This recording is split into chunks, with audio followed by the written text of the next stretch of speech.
राम राम, नमस्कार आणि good morning मंडळी. तर आज आहे नागपंचमी. तर आमच्यामध्ये तवा ठेवत नसतात, भाज्या कापत नसतात, तर जे काय करायचं आहे ते उकडून वाफवूनच करतात.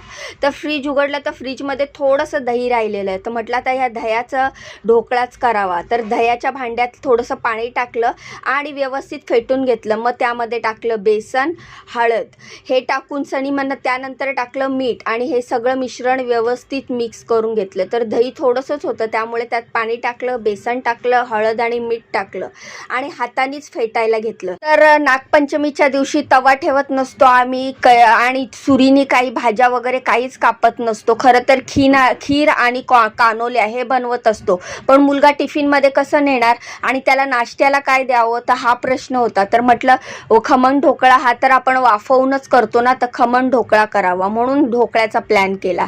तर कढई घेतली, कढईमध्ये पाणी टाकलं आणि कढई गरम करायला ठेवली. त्यानंतर खाली ताट घेतलं, ताटाला तेलनी व्यवस्थित सगळ्या बाजूनी ग्रीस करून घेतलं आणि जे आपण बेसनाचं बॅटर बनवलंय त्यामध्ये शेवटी सगळं झाल्याच्या नंतर शेवटी थोडासा इनो टाकला. हे 1 पॅकेट इनो आहे, तर 1/4 म्हणजे मी पाव चमचाच टाकणार आहे ह्यामध्ये इनो. जास्त टाकणार नाहीये कारण 1 ताटा एवढाच खमण ढोकळा आपला बनणार आहे.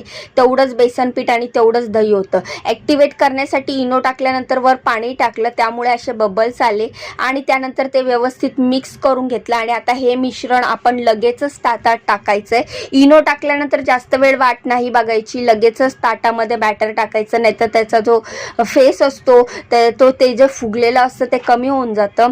त्यामुळे शेवटी इनो टाकायचा आणि ॲक्टिवेट झाल्याच्या नंतर लगेचच बॅटर ताटात ठेवायचं.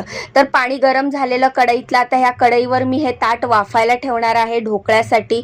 तुम्ही खमंग ढोकळा कसा बनवतात, तुम्हाला खमंग ढोकळा आवडतो का, मला कमेंट करून नक्की सांगा. तर अशा प्रकारे कढईमध्ये ते ताट ठेवलंय आणि त्याच्यावर आता झाकण झाकून एक 10 मिनिटासाठी वाफ घेणार आहे. तर तुम्हाला माझे व्हिडिओ कसे वाटतात मला कमेंट करून नक्की सांगा. माझ्या व्हिडिओना लाईक करत जावा, चॅनलला सबस्क्राईब करा. तर 10 मिनिटांनी अशा प्रकारे खमंग ढोकळा वाफवलेला आहे. त्याच्यानंतर त्याच्यात फोडणी टाकते. याच्यामध्ये मोहरी, कढीपत्ता आणि मिरच्या आणि हिंग अशी ही फोडणी टाकलेली आहे. तर फोडणी व्यवस्थित सगळीकडे पसरली. पण आता खमंग ढोकळा तर केला, पण आता चाकूचा वापर करायचा नाहीये. मग ह्याचे पीस कसे कट करायचे, त्यामुळे मी एक आयडिया केली. चमचा घेतला आणि चमच्याच्या उलट बाजूनेच ह्याला कट करणार आहे कारण चाकूचा वापर आज आपल्याला करायचा नाहीये. मी मिरच्या पण तोडून टाकलेल्या आहेत, तुम्ही बघू शकतात. वरून कोथिंबीर पण टाकलेली आहे. तर चमच्याच्या मागच्या बाजूनी मी ह्या ताटावर ढोकळ्याला लाईन मारून घेतली जेणेकरून एक एक ढोकळ्याचा पीस करता येईल. तर असा काहीतरी जुगाडू केला आज नागपंचमीच्या दिवशी, हाच नाश्ता केलाय. तर आजच्या व्हिडिओत एवढंच. भेटूया उद्याच्या व्हिडिओत.